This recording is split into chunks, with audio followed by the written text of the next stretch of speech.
Hey everyone, welcome to another episode of Perty Nerdy After Hours, but kind of before hours because I don't usually stream late. However, this is a very special episode. This is a pre recorded episode, and I have a guest on with me. Uh, so here's the thing before we dig in and I introduce my guest, um, we're probably going to get into some really interesting conversations, and this may become a two-parter episode.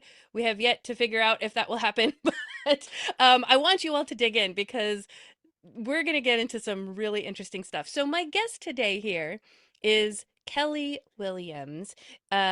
I'm going to refer to him as Will during this episode in case that confuses anyone. But please tell us a little bit about yourself, who you are in this space, and where might people know you from, or recognize you, or have come across you in this realm. Oh, okay. Well, I started playing D&D in '88. And none of you probably know me back in the day, but I've been playing tabletop games What for. edition? What edition was 88? I started first edition. I First started with edition. the Okay. first edition, and then I belovedly fell into second edition. And in high school, senior year, third edition came out, and we destroyed the world. And then immediately the next week, we are like, third edition's done. And so we went back to second edition, rebuilt the world, and did all that stuff. Nice. Uh, but in 2000, I joined the military in 2010. And from 2000 to 2010, I started really getting back into D&D and playing second and some of third and getting deep into that. And then when I joined the military, I took my show on the road, and then every base overseas, every deployment, we played D&D. I played D&D with Afghan National Army, in Korea, in Germany, just every deployment, just playing D&D and learning the different world of other people's style. And then in 2020, I started doing a podcast called Crumpets and Kerosene.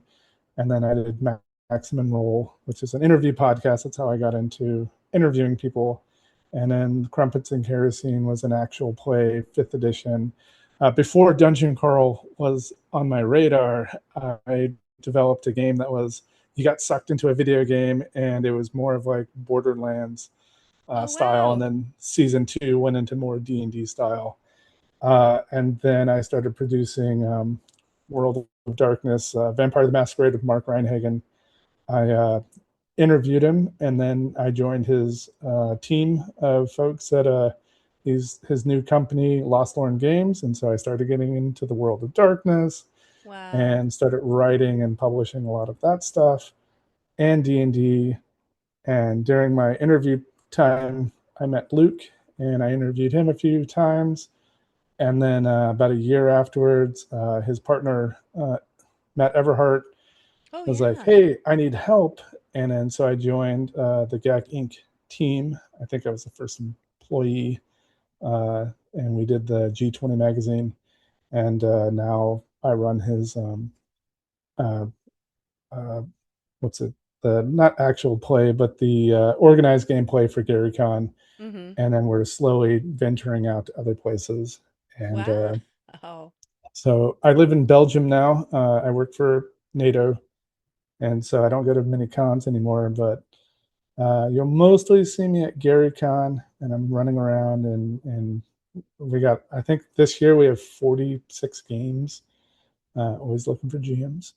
yeah. And yeah, so I spend most of my time now writing and putting stuff together for Luke and the World of Darkness side, and just kind of in the background. I got a bunch of stuff that I've done on my own, um, but I've spent most of my time just helping other people, and now I'm trying to Build rebuild your. my world.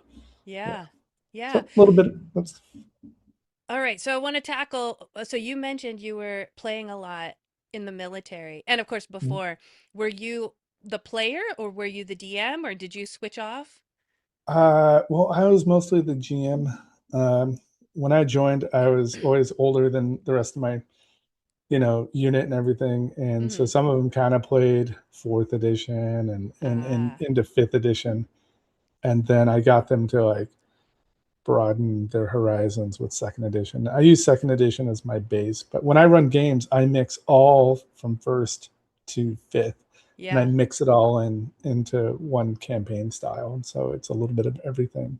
Yeah. But we essentially every unit I've been to, there's always D&D nerds. As some people know that Luke Gygax was in the military for 32 years and supported military gaming, folks. And I think after um, Wizards of the Coast took over during the Gulf War, they sent a bunch of D&D books to overseas. So I found some of the stuff in Whoa. Korea that were like original fifth edition, not fifth, second and third edition, and some like old box sets. But they're like, oh, Wow. we got these from it's a USO. They're like, oh, we got these delivered in the Gulf War from like the Wizards of the Coast people. I think one of them is in the military, and I was like, yeah, the son of the creator. It's always so funny when you're like kind of in this community, and I don't know about you, but I tend to kind of forget that people outside of the community don't really like know who we are sometimes and like Yeah, how everything relates to each other. yeah, Um it's pretty wild. I got a but few stories with Mark Reinhagen and Vampire going to Gen Con, but we can go over that later. But it's yeah. just goofy little things that it, Well, so you know what's so funny? So my oldest son is in the Navy, and he was at one point deployed on a ship, and this was also like right during COVID. So they were deployed on a ship, and anytime they docked anywhere, they couldn't really go yeah, anywhere. Like they were just stuck on the ship. And he said that morale was so low. But he knew because of because of my influence, he knew how to run like D&D yeah, and so that was his way of helping. Like he was very he kind of made it a personal mission to help bring people's morale up, and gaming was one way to do that. Um, so I think nowadays there's so much discussion and even investigation into how D&D helps with like your mental health. But I don't think yeah. back in the day, like I mean, if Wizards of the Coast sent those books to the military, I bet you I'm wondering if they were looking at it like, what? Why? Yeah, and also Palladium did the same thing. Yeah. Palladium books, they sent stuff. So I feel like there's enough of the community that was in the military that was, an escape. And I, the NATO base I work at now, currently one of my players is one of the post commanders. Like he's a general, and he Wow. kind of like, can I come and play? Like, is there, and then most of the Gygax staff members are prior service or like Matt Everhart. He's still active duty, and he's Oh, is he's he? he's pretty high up there, and so it's always interesting to get his perspective. And then some Yeah. of the people have helped out. He outranked he outranks Luke now that he's moved up high enough, and then Yeah.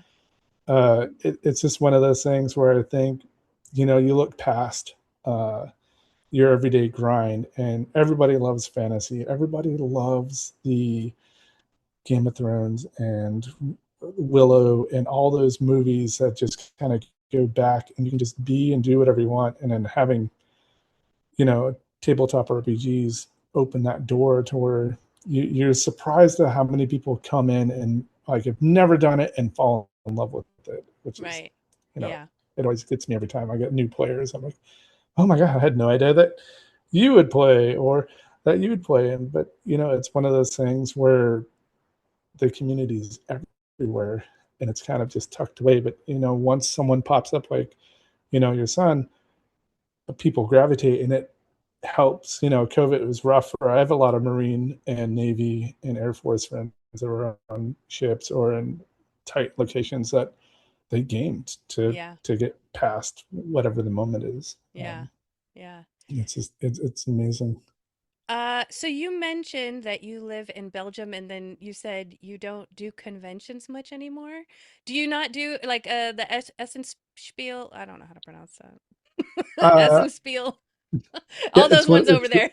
it's the largest one in it's done in Germany, and I met Yeah. the I think GaryCon 2 years ago. I met the guy that runs it, and he was like, Matt Everhart's like, actually, do you I talked to this guy because he lives over near where he lives, and so Yeah. I've connected with him, and I just haven't had we haven't set up the time to like go out to the convention in September, but it's huge, and he's like, oh, come out, do Yeah. some stuff, and we can run some games, You and can be our connection over the pond. yeah, and it's like here in Belgium, mostly in my part, they speak a lot of French, and so it's hard. I get some French players. They play D&D in my town of Mons. Their mascot basically is a dragon. It's called the Doo Doo Dragon. I The don't know doo-doo why, but dragon. it's got a doo doo. I am a It's child. everywhere. So downtown they have a role-playing game shop that has like a huge dragon, and everybody goes in there not knowing it's role-playing games or and stuff, but they have like a full tap bar in there, and everybody goes in there, and they drink and have fun, and there's a bookstore right next door, and they do games, and it's really cool. Although conventions out here, I'm an hour and a half from England on the channel, or a flight like an hour, and I just don't make it out to them because logistically it's a little bit harder to set up, and it's a lot easier because everybody speaks English. Wherever if I go to like a French one, there's very very little American or English speaking tables, and then they want to bring more people because they're like, oh, we have people that'll play. Yeah. It's just a little bit harder, and so I just stick with Gary Con's my big one. Hmm. Um, it, it's So, a but that's small a big fortune. expense for you then, because yeah, you Yeah, got to come over here. all the way. And then I got a platinum badge, and I haven't been able to let it go, even though I run the games and I always have a silver badge, but I can't let it go. But it keeps getting a little bit more expensive each year, and Yeah. then I mostly get it because I get the hotel, get into the hotel before it disappears Yeah. before I can get to it. Because as everybody knows, when you go to get your badge, you got to click it like you're buying a concert ticket before it Y- runs out. As I Uh, learned this year, last year, the last 2 years, I've been trying to get to Gary Con, or maybe even three, I don't know. And it's always either been I don't have the money, I don't have the time, or I missed out on getting the badge, you know? yeah, And so this year, I literally had like five alarms set. I was right there. I had everything all filled. I even read all the little, notes about how registration changed this year and there's all these extra boxes. And so I had yeah. everything ready and I was like, click, click, click, click, click, click, click. Woo, got in. Yeah, it's a little bit harder. Like silver badges, I know, like the month before GaryCon, Hmm. they'll if they have room, they throw in more badges. Right. This year, they just announced yesterday that they're acquiring more hotels, Yeah. which could give more badges. And talking to Luke about more badges, and he they still want to try to keep it small enough that it's um, more memorable, more Yeah. not A like little the more like intimate in a sense, yeah, personable. and every year that I go, I and I've always joked, and I tell everybody, I'm like, man, I showed up last year and I saw all my friends. Everybody's like, hey, and it's all the middle-aged guys, and everybody's talking about how long it took to get there, and CPAPs, and just like the whole world of stuff. But it just brings a warm spot every time you go to that type of convention, because like everybody is so Yeah. niche and close, and you get to run into just a lot of people that were the creators, and they're you go to Gen Con, and that's like you're back to back with people from 40,000 people, and you're like trying to like squeeze your way in. It's so loud trying to run games. Yeah. Origins is kind of the same. I like the smaller conventions. Same, same. I experienced Genghis Khan earlier this year, and that was the best experience. I mean, I'm still like expanding my convention circuit, but Yeah. so far all the ones that I have been to, Genghis Khan has been the most memorable. I can't wait for Gary Con because it'll be my first time.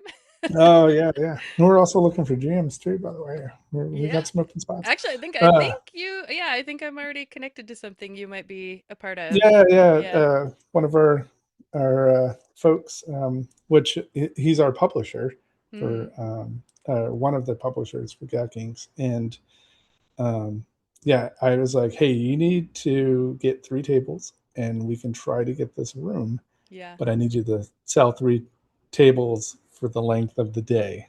And so I think he's been trying to make that Work work on so that. we can attempt to have a whole room to Yeah. ourselves. So It'll be the cool. one thing I like about Gary Con is that a lot the rooms are small enough that you don't have 30 tables in one room. You have, I think the max is 8 or 9 for the Right. smaller rooms, and in the smallest rooms that we're looking at, 6 tables is the max, which is perfect for a convention.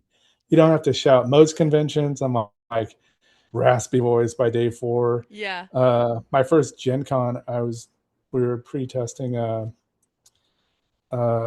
World of or not World of Darkness, sorry, Mark Renhagen's new company, Lost Learn. We're running our first book we're putting out, and Mark's like, "Oh, I can't make it," so I absorbed his games. I ran 10 games. I had 124 Ooh. test players. I had 2 tables at once, 14 people, and just like What? any World of Darkness, you have to. It's more theater of the mind. So I was Yes. up there. By Very role play by the heavy. fourth Yeah. day, yeah, I was just like, oh my god, I can't talk. So I sounded like every villain with like my raspberry. Like, man, that evil guy, like you got his voice down. I'm like, that's my normal voice. And they're like, oh, okay. That's amazing. Okay, so now what I want to ask, and maybe this is a weird question to ask, but I'm so curious. You have all this experience and breadth of knowledge of running games, playing in games, TTRPG experience, different systems in America. And now that you're in Belgium, and it sounds like you've been kind of playing with folks in the area, is there any difference to how they approach TTRPGs and gaming? Is there more of a like, I don't know. I'm just curious. Like, is there any difference in the vibe? Yes. When I started doing um, my my actual play podcast, I had an international crew from Germany, um, Czech, and then we had folks from Portugal. And so, yes, the vibe. And then I've run games for people in Japan and Korea, and the way that everybody's mind works and how they approach. Oh, even Japan. That's interesting. Yeah, Yes, I want to hear about this. yeah. So how they approach a combat with goblins is completely different. Everybody's mentality of how they approach combat is totally different. And then when you mix them together, I always said the Americans are always the barbarians. They're just go and destroy it all, Hack and whatever. slash. Everybody else was methodical. The Germans methodically planning every movement out there, and I'm like, okay, you could do it. Yeah, sure. Let's roll like 20d20 to see if you can methodically go through this motion. I love it. So and it's one of those things that I was talking to Luke when I first was interviewing him. I was like, hey, the way your dad, he'd be so proud now that like it is an international world of games, but everybody, it's all in English.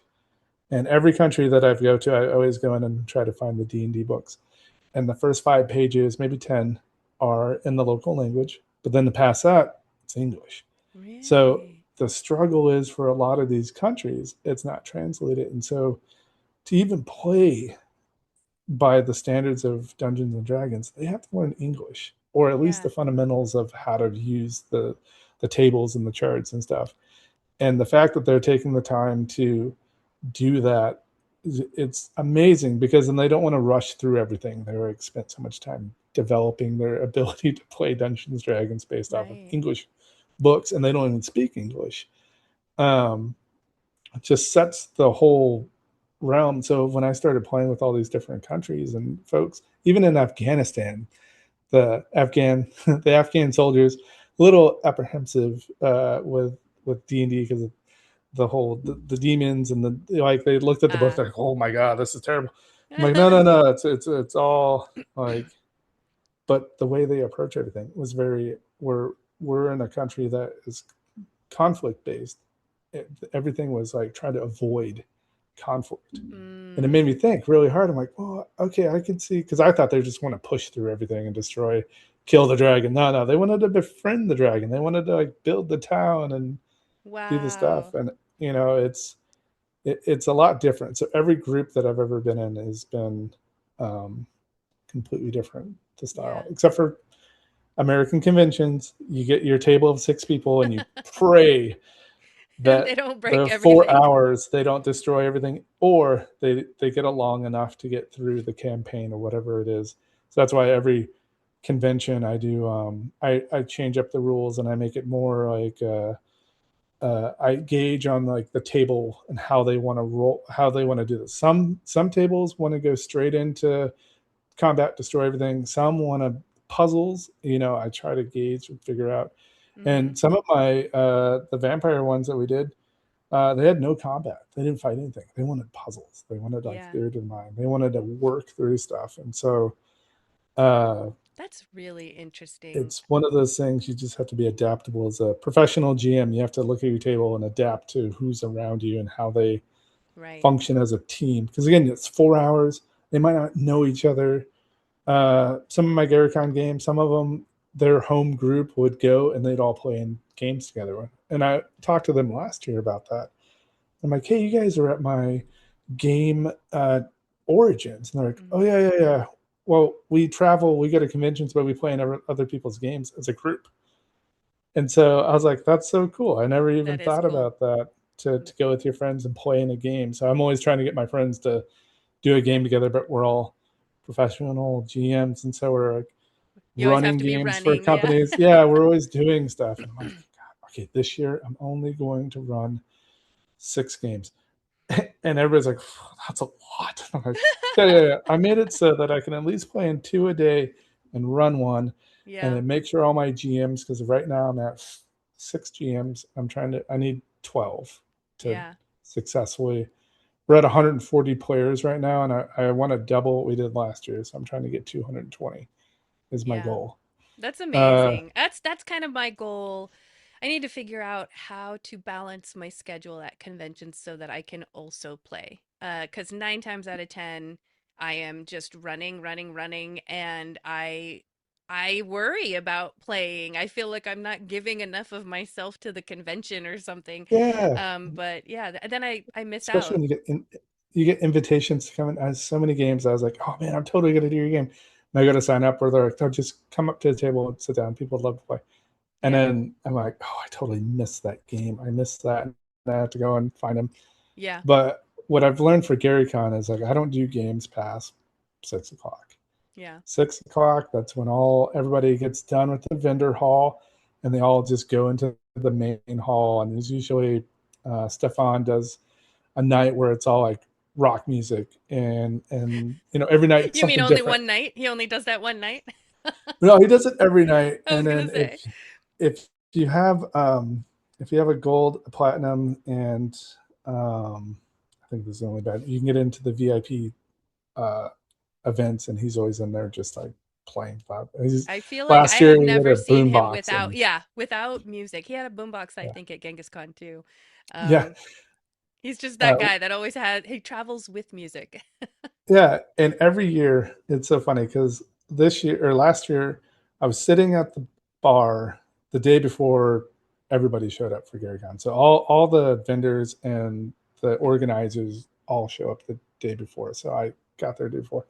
I'm sitting there at the little bar, ordered a hamburger and the thing, and he just comes and sits down. He's like, "Can I have the seat? I just need to sit down. I got to get a spoon for my partner." And I'm like, "Yeah, man, you want a burger? It's not me, And then just sitting there talking to him about his experience and stuff, and not overwhelm him, but then like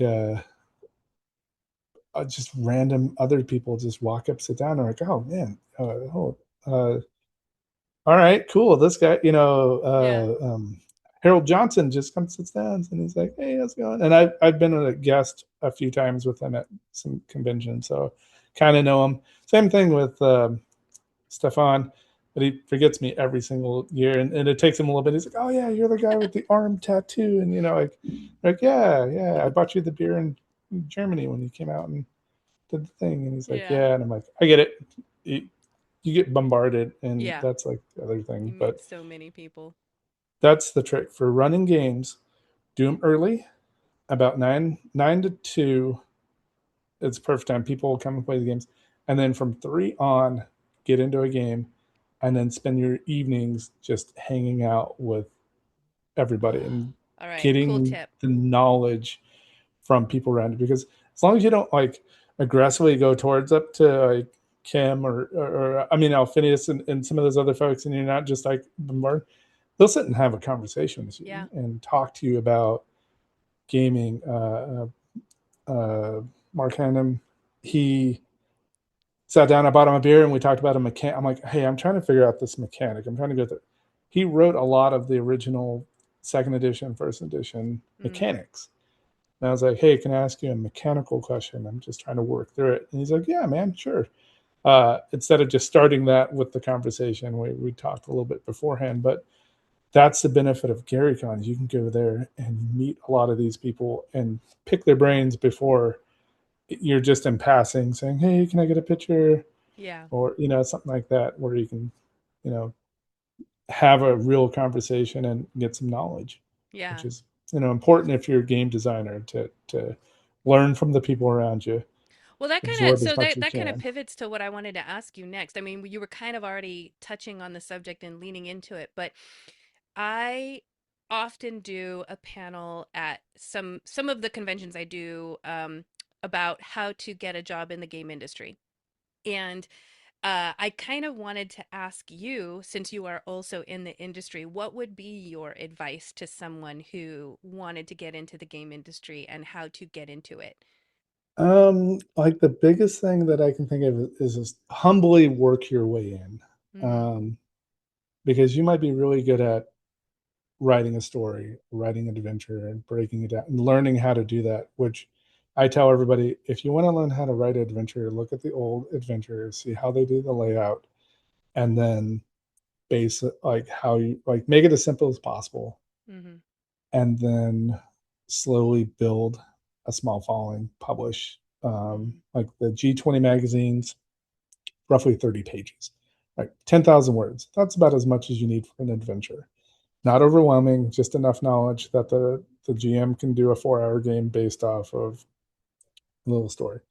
Make a whole bunch of those and just send them out and see if anybody is interested. And get a coach, someone that's gonna, yeah, you know what? Let me help you, because our community is a lot of you help each other side by side. Right. You also have to be wary that there are people out there that are going to try to take your idea. Your idea is an idea. It's not like the IP of it is not in stone.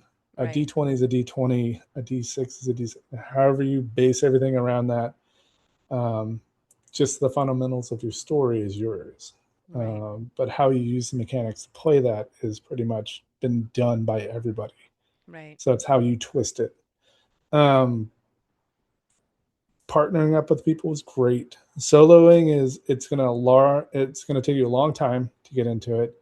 You have to slowly build a following, or join a team that spin around a little bit, learn as much as you can, and then try to move on your own without burning any bridges. I think that's the hardest thing to do, is not because everybody wants to be the creator. They want to be the creative force. A lot of panels that I do, I have an MBA and a project management master's, and so I look at everything on the business side of it and the gaming side. But like I told Mark Reinhagen, is I will help. I'm his chief operations officer for his company, and so on the business side, I help structure all that, the story and everything. I'll dabble in. I won't look at anything until it's completely done, and then I go through and nope, we can't do that, guys. It will burn to the ground. Let's I go. You can't do both. You can't be on the creative and the business side. I mean, And you if you can, but it do, burns you out. yeah, it does. But then you need another person to come in and look over Yeah. you. Because like I Yes. always tell people, you always need another set of eyes that's not in your world. Yes. Your One whatever you're who's not too creating. close. Yeah. Yes, because if they're too close, then they're like, yeah, no, no, this is perfect. I wrote this. It's gonna be fine. Yeah. That's not the person you need. You need someone to come in as a player and be like, or a GM, and they're like, oh, let me look at this. Oh, Yeah. no, I don't. How to explain this? Because and what I explain to a lot of people creating stuff, I'm like, this looks great, but what is that? And they're like, oh, and they have a 20-minute description of whatever this is, and I'm like, yeah, but your It's reader, not on your the paper. person, Yeah. no one understands this deity or Right. this mechanic that you have. You have it down. Now you need to make a side note and put that on and have it so it's explained. And like, Right. oh, okay, I didn't think about that. Yeah. It's just one of the things. So you have to start small. Definitely start small. Build something that you know it's functional, and then once you test it with a bunch of people, not your friends, Mm-hmm. you send it to a bunch of random people, and then they give you the feedback. It can be harsh as possible. You adapt from that, and then you push forward, and then you bring it to someone because you know QE Cube, GAC Inc., Paizo. Like a lot of people get a lot of stuff just thrown at them probably almost every day, Yeah. and it's like throwing a stone in the water. You don't know if it's going to hit or not. So start slow and just build it up. Mm-hmm. Build an individual name for yourself. Yeah. And it has to Um, be, I mean, I guess y- I think some people might get into this thinking like, I'm gonna strike it rich and I'm gonna become famous. And it's like that is not gonna keep you motivated when you have to continually create and submit over years and years of not making it, not getting recognized, or, and nothing's gonna keep you going unless you really, really actually want to do this, I think. yeah, and I Because it, think I've spent yeah. 7,000 in art, Oh, and I haven't published a lot of it because in our industry, art is very important. So like I have a group of artists, mostly in Italy and some in the States. And I'm like, hey, do you think make a video of you drawing it, doing all that, or on your tablet or whatever. But the biggest thing is you can write 10,000 words easily, right? It doesn't yeah, cost you anything. There's editing programs, there's editing AI, there's all those little things out there that can help you turn that into publishable, readable thing as long as you don't adjust, have it write it for you, right? You can have right. it edit and do all that, but artwork is still someone else's hand. Yeah. And that's what's going to cost you the most money. Oh, yeah. You can do AI, you can do all that other stuff and have a nice product, looks cool, and you can put it out there to the world. They might take it, it might not. But you're going to sell stuff if you have an artist team listed on your work Yeah. and they're reputable artists that have been around for a little bit. You're going to sell more than if you wrote 300 pages of a Yeah. book. Usually, when I tell Art people when they sells. publish stuff, The yeah, art on like board games is yeah, like, because that's the first thing that draws your eye. It is so right, important to get a good artist. Yes. yeah. All right, I So have that's a, yep, go ahead. Oh no, I was going to say I have one final question about all things Kelly Williams, and Mm, then we will move on to our world building thanks. segment. But I Okay. wanted to ask, so you talked about you've written quote me, I mean, sorry, correct me if I'm wrong. But I think you said you wrote for World of Darkness. It sounds like you've done some writing for Gax work, maybe for GUI Cube. Can you talk about any of the like your specific contributions, anything you're particularly proud of creating or writing or anything like that? So the World of Darkness is actually just Mark Reinhagen and his company. So he invented or created World of Darkness, White Wolf, and Vampire. Right. So I met him after everything, and just like any great creator of the '90s, they've lost their company and they're rebuilding from the ground up. Yeah. So mostly for his new Lost Lorn, we've had two Kickstarters. We've put some books out there. We're slowly. just like any company, most of the people are all we do everything over line online and across the world, so it's hard to put things together. So I do a lot of independent publishers like Media Stream Press. Andrew Finkel is a teacher in the States, and I've been writing for a lot of his books. He puts out something new every 2 months, and Wow. so I do a lot of that stuff with him. GUI Cube, I just know Alphinius doing stuff with him and Gak Inc. And Mm-hmm. so I've been teasing him with like I designed all these cubes or gelatinous cubes, but they're all different shapes and different like Ah, balls and triangles and temples fun. and like cubes and not cubes, but like none of them are cubes. They're all just different things. Yeah. And Gelatinous poly yeah, shapes. just different things like that. And so GeoCube has a thing where as a creator you can submit stuff to them and then Yes. they can publish it. Uh, I just haven't sat down and done it. I've been meaning to get with him, and I've been messaging him every year and trying to work it out. But I just don't want to let go. So as a game designer and creator, if you do artwork or do something and you publish through someone else, like you share the IP with them. So like Exactly. a lot of those bigger companies are like, I like your monsters and stuff, but they're now Gooey Cube. So or they're GAC Inc. So you have to be careful on if you do partner up. And no one likes contracts, right? Mm-hmm. And as a business person, it's all about the contract to establish where the boundaries are of your work and their work, and especially if you have art. I have so much art, but I'm reluctant to put it and publish it in other people's things because then I lose it. Yeah. Sometimes, not every time. It just depends on how you write it in there. Yeah. And then GAC Inc., the G20 magazines, had a hand in most of them. Layout design, reading through all the each of the magazines, the OS series, the Fate of Shintufi. I got to do some stuff, collaborated with a bunch of the things in Oh, there, fun. and I then the think I have last a copy of couple, that. yeah, some of the Huh. other stuff uh, with GAC Inc. and a lot of stuff in the background that we haven't published yet. Just trying to do different things. So I mostly dove in there and did stuff in the background as one of the GAC Inc. staff Mm-hmm. members and stuff. So you kind of get lost in the background because everything is it's Luke Gygax's world, and just like with Mark, everything it's Mark Reinhagen and its world, and then so like your name's in there in areas sometimes, and and that's another thing. Like I do this as more of a hobby. Mm-hmm. Um, don't do this to make money Yeah.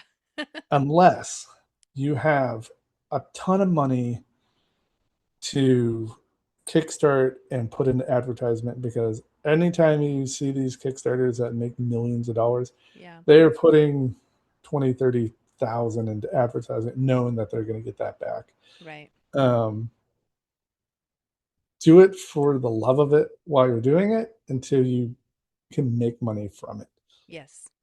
even if it's a few dollars per book. Or GM's Guild's really cool, but they take 50% Mm-hmm. of your overall IP and your revenue. Mm-hmm. Uh, but you can use all the artwork, everything through them. But they're kind of attached to Wizards, and so it's like, Yeah. yes, you can do it all, but you're not. I have friends that make 400 or 500 a month, which is pretty good for That's just pretty side good. gigging. Yeah. I have one friend who makes almost 1,000 a month just with the stuff that he's published Yeah. through their just residuals over the last couple of years. Yeah. He hasn't published anything in a couple of years, but he still makes sells and stuff. That's So awesome. you got to do it for the enjoyment, the love of it. If you get stuck behind wanting to become YouTube famous or just famous in general, or Right. like the talk of the board, it's going to take a long time. It That's the takes thing that I time. think people might not know going in. I'm sure they hear it and then they always think, oh, but I'm going to be the one. Yeah. I'm going to be the special one. And I'm telling you right now, it is very hard when you have, let's say, family members who are like, so? why are you spending all your time doing this thing and not making any Yeah, money from it? Like you get those kinds of pressures that make it hard to continue. You get the lack of, being noticed over so many years. yeah, Eventually it does wear on you. And the only thing that really can live through all that is your own personal motivation of like, but I'm going to be doing these things anyway. Like I yeah, have either a story to tell, a game to create, whatever it is, but like it has to come out regardless. And so that's why you do it. At least that's my yeah. perspective. Like that's the only It thing that's going to keep you going. and it's true. And a lot of people, I think, when I was doing like a lot with King, like I went to GaryCon and I was sitting down and someone came down and they sat at my table and they're like, "Can you look over this book and give me some advice?" I'm like, "I just got my breakfast. Like, Yeah. this is an entire book." But he spent so long on it. He spent, like 20 years making it. I was like, "Ooh, that's a long time." Yeah. Uh, that's another thing. Don't get trapped in your game, your mechanics, and your world, or you're going to sit on a 20-year book. He's a good friend now, and but it's just one of those things where if people hear your name or do stuff, then you got to be prepared for people to walk up to you while you're eating breakfast and they're like, "Can you Yeah. look at this?" Or I've had people come to my table for my game just to give me something to give to Luke or something to give to someone that I'm writing with or working Yeah. for. And I'm like, can you just play the game first? Like, Yeah, yeah. give it to Yeah, me folks, afterwards. don't Like, do that. I don't know. That's like I have a workshop I've been wanting to roll out for like the next year, which is kind of like how to attend conventions as an industry person or something like that because that is something like I don't know. I feel like that's a big no-no. Like, yeah, you're going to get your stuff in front of somebody, but are they going to want to read it when you've interrupted their breakfast or when you have not even bothered to like introduce yourself or, have any kind of like or normal conversation, you just know? show up for the game and do the game. And then after the game, Yeah. uh, I talk to people all the time after games, and they're like, "Oh yeah, I published some stuff," and I'm like, "Oh cool, what do you got? Let's Yeah. take a look." And then I'm like, "Hey, I'm gonna go into the little restaurant over there or the bar. Like, come find me." Yeah. And and then I had someone last year, my last day, come play in the game, and he's like, "Hey, I was told to come play in the game. I played in the game, had fun, but I'm writing. I used. He's like, I wrote for, or I write for. I did some stuff in the New York Times, and I'm doing this D&D book.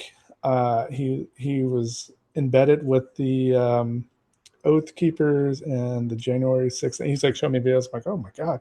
And then he's like, can I interview you later on today or tomorrow? And I'm like, okay, but what? I don't understand. And then I'm like researching him while I'm sitting there just messing. I'm like, oh, cool. But he came just to play in the game because his wife was recommended to play in the game. It's one of Luke's games. Like, enjoy it. And then he had so much fun. He's like, hey, I want to pick your brain. And so that was an awesome one. Not because he is a producer and he does documentaries and stuff like that. The fact that Hmm. he waited until the end of it to initiate that type of Exactly. conversation. Yeah. And I was like, cool, but did you like the game? And it's like, oh yeah, man, I loved it. That kind of stuff. And I'm like, Yeah. okay. Yeah, I Because mean, every folks, GM wants that satisfaction of like, did the game go good? Did you like yes. it? And that's why we're here. Yes, Um, we're people too. So, like, we yeah, want to feel like people and not like your path to success. yeah. And then some people are like, oh, I didn't like the game because of this. And it's like, cool. And I take notes and I'm like, okay, Yeah, maybe I need to readjust that part of the game, or maybe. And I always ask, like, oh, was the storytelling, the GMing part of it, like, is there anything that you want differently in church? And I take everybody's criticism or everybody's positive and negative, and I use it because in the military, you adapt to everything around you, take all the good from everybody around you, right, and it makes you a good um, NCO, or it makes you a good GM, right? Adapt right, to everything around you, take the best, and improve upon what you're doing. right. And that's what makes good GMs or just people in general. But Yeah, when you're good trying to people in entertain a general. whole group of people around you, you can't just be like, I know best. Mm-hmm. And I've partnered with some people in the past that their mindset was budget, money, money, money, make much, and, Mm-hmm. like, and then take everything they can from you and walk away. And, Yeah. and that happens. I think it happened 3 times that I've done stuff, and you just kind of have to, like, all right, I've learned from that lesson. What do I do differently to not, Right. don't jump into things super quick. Don't jump into partnerships, Yes. and assess the situation, because some people are really well known and some people weren't, but they were trying to, like, get to that point, and it's like we just can't do that until, make this a hobby and then first, and Yes. then make it profitable. Right. Don't quit your job and do this, because unless you're the 1% of the 1%, Yeah. you're not going to You get too far learn with real this. quickly, especially if you go to gaming conventions. Talk to the people in the industry. I don't know very many that get to do this full time. They all have Yeah, jobs, yeah, daytime jobs.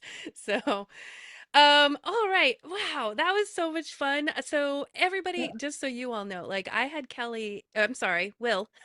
I had Will in my game at MagmaCon.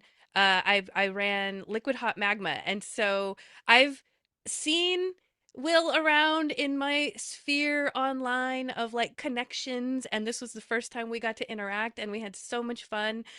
So this was my chance to also continue the conversation and get to know him better. So you're getting to know him just like I'm getting to know yeah. him. It's been um, fun. That was a fun game. I really love that. And behind the story of that is, I was running a game at the same time, and we oh both yes, had enough people to make one game. And I was like, guys, do you want to kill rats, or do you want to go do this cool thing? And we flip flop rooms on Discord and talked our folks into what was happening. yeah. I wasn't trying to convince anybody to go fight some rats, unfortunately. I was like, "What are you guys doing? Tell me about this game. I haven't been a player in a long time, and I'm kind of curious. Unless you guys want to fight rats." And they're like, "Rats? I don't want to do that." And I'm like, "Perfect." And then that's how we got into playing in the It's so game nice to hear finally. your side of this because yeah, so I'm so glad you mentioned this because this was such a great example of I don't know how else to explain this other than like people in the industry in this particular industry are so supportive overall. The support from other folks in an industry feels so much more tangible than, let's say, just like the fiction writing community. Over in Yeah, the gaming community, there is such a level of support. And easily, we were both running. So he was a GM in a game, I'm a GM in a game. We're running at the same time. There could have easily been some kind of like posturing of, like in my mind, you are above rank than me. I mean, you work with Luke. You've, got some stuff out there. I'm still kind of up and coming. So I was very ready to just like defer to like if anybody wants to be in your game, let's do that. And instead it felt like there was so much support that, like it wasn't a competition, which I really yeah. enjoyed. That was so And nice. and and that's the thing. Like, it's fun working with all these people. And my business side was going into doing this professionally. I was like, well, just like my dad taught me when I was little in the '80s. He's like, well, if you're going to do a job, do it with the best materials that you can get, best tools, and best mentors you can find. And I've done Right. that my whole life. I went to culinary school before the military and worked with some of the most amazing chefs in Oregon. And then getting That's into this right. You field, have I'm like, culinary training. yeah, I was like, who do I? Well, let's see if I can just talk to Luke Gygax. I want to just go straight to the top, right? And I'm like, oh, well, I love Vampire the Masquerade. I used to play that in high school. Oh, let's see if I can interview Mark Reinhagen. And both of them, and they're 100% professional, doing it their entire lives. They're like, oh, cool. And they did the thing, the interview, and so responsive, and took questions and asked questions. Yeah. But then they both come back like, hey, you seem like, you know, you're in it, not just for yourself, but just to help with everything. And that's how you get into just meeting them. And so that was like, I mean, I don't have like a bunch of stuff published myself, so I feel like your YouTube and everything, you're far beyond. I was like, Oh, man, I should have got a channel a long time ago. I don't know why I didn't do that. I was doing podcasts when podcasts were like they started doing actual play podcasts. I was Yeah. like, I don't know if this is going anywhere. The interview podcast made it to the top 3% for like 3 months, Wow. and the actual play made it to the top 10% in all podcasting. So I was, all right, I guess it's something if you Yeah. look at the number of stuff, but it's been so long again, you get it, you just fall in the Yeah. wayside. And But it's a lot. I mean, I don't even know where to start. Like, there's, aside yeah, from writing and designing, it's like, it does feel like you have to have a social media presence, which is draining beyond belief because you're, I don't know, for me, I'm a writer. I'm not into marketing, but you have to be you into have to get marketing. You out have there. to be into graphic design to be able to post stuff. You have, there's Yeah, so much involved. And it can get draining and it's hard to keep all the plates spinning at once. yeah, and that's the hard part. Like I feel like writer, like I partnered with some just writers, uh, best-selling authors and stuff, and it's a whole different world. Their world is very cutthroat, and as it should be because you got your book, it's out there, but you're at a Yeah. table and everybody else around you is doing the exact same thing, and you're just trying to gather. So like, I feel like a lot of it, um, it's not intentional. I still talk to some of the people in my past that I've had problems with. You always should have to go back and be like, okay, well, that didn't work out, but we can still be friends, or we can Yeah. still give advice, or we can still help each other at some point, or not work with them at all, but like not be malicious about it, right? Like Exactly.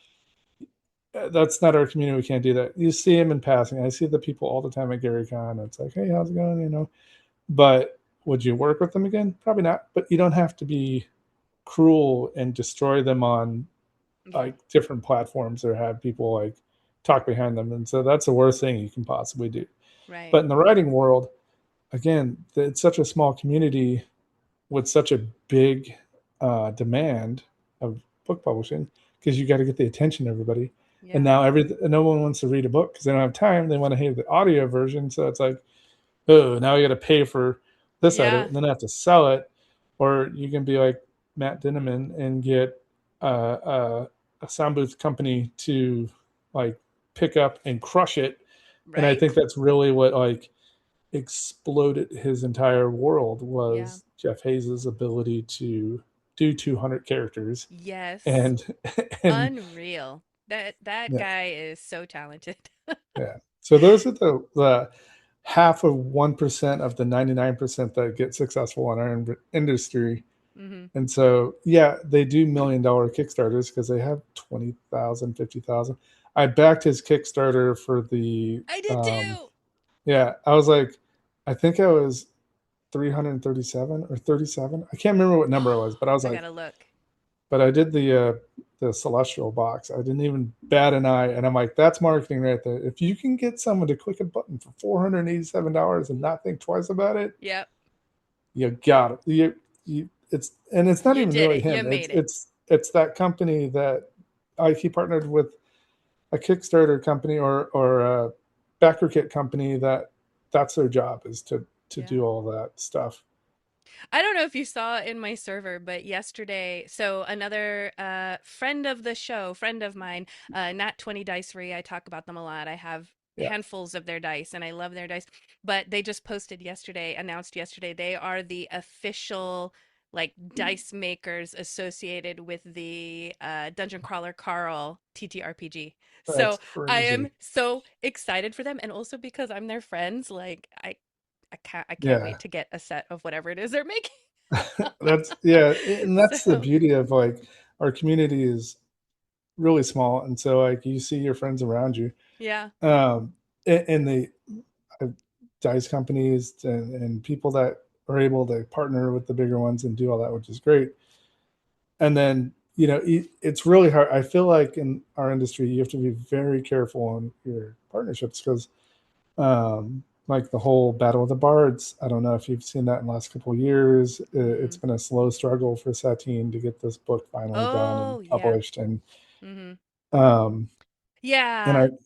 That's And a that's whole one of nother those thing things because where it's like, kind of like oh cancel god, culture almost, and yeah, that's a in our whole industry, nother. it's huge. It can happen in an instant, Yeah, and it tumbles quickly. And she's trying to rebuild her world back. And then yeah. I talk to her occasionally because I was going to do D&D in a castle with her, Hmm. and then it all fell apart. And I was like, oh, I backed your Kickstarter for like $4,200 because it was with the D&D in the castle Ah. paired. Hmm.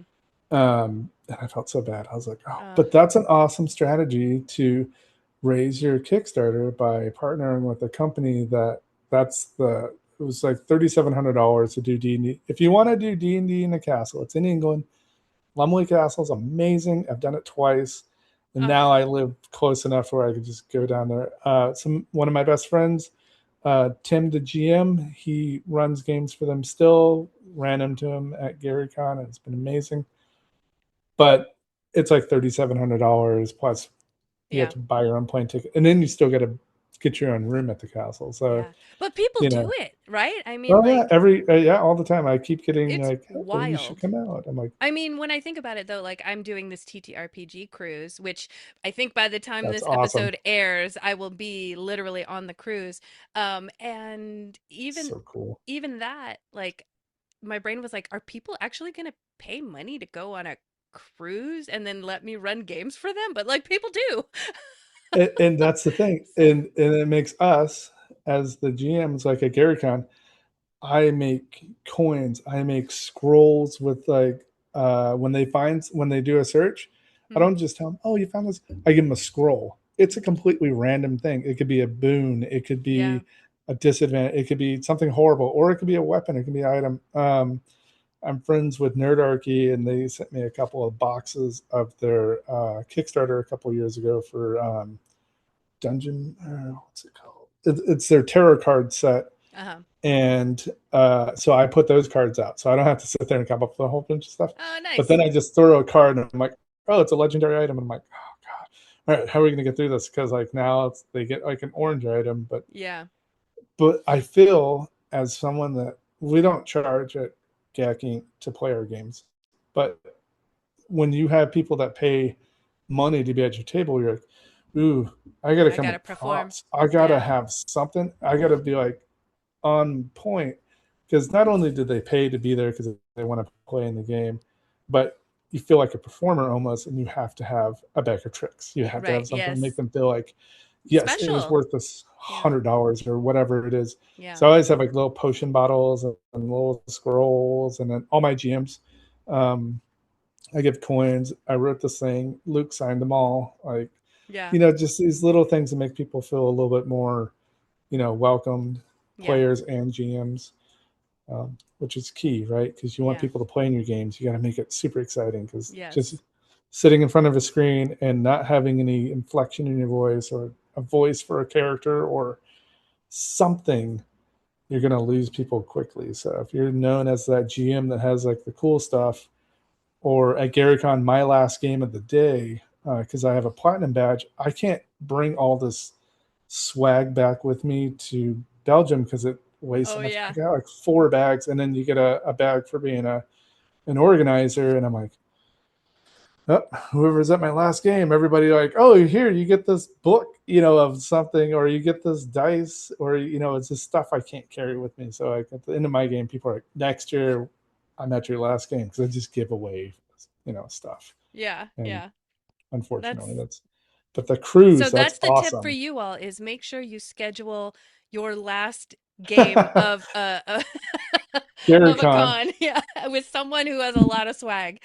Yeah, yeah, especially if Uh, you got a GAC Inc. and you look for GAC Society at Gen Con or at GaryCon.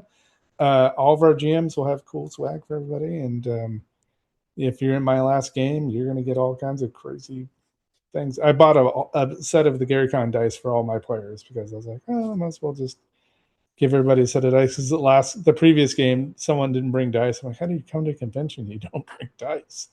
I mean, Uh, it baffles me, but I'm a dice yeah, goblin, so but in the description it says no material needed, so they just assume they didn't need uh anything, and I'm like, yeah. oh, you got me. Yep. You got me. Mm-hmm. Although I am a dice goblin too, so I had 2 giant bags of dice, but it Yeah. just made me like, $100 worth of dice for 6 people. Everybody gets a Gary Con set because again, I support Gary Con as much as Yeah. possible. So That's here's a awesome. cool set of dice and stuff. But being on a cruise, I haven't done that yet. I would love to just go and be a player on a cruise for a Yeah. game. I'd love to run games, but that's a little much. Uh, I think on some of the cruises I go on, I try to like put out a thing where like, hey, anybody want to play D&D? But it's really hard to get people to sign up. And then I don't have all the stuff with me because my wife's like, you're not bringing all that crap because you Right. got to have this. And then we're going to be shopping out there. And so, I just started packing for the cruise, and like one giant suitcase is already filled with like games and my TTRPG like travel bag that has everything I need for running at conventions. So that's just one suitcase. That doesn't include clothes and all my other stuff. yeah, and it's wild. And you Mm, got to be careful on cruise ships because certain things they don't allow on the boat at all. yeah. And you'll get it at the back at the end, but Hmm. they'll go through all your bags for Yeah. you. For It's a good you. reminder. Let me make sure I Yeah, check yeah. that. Like any Um, sharp objects. yeah.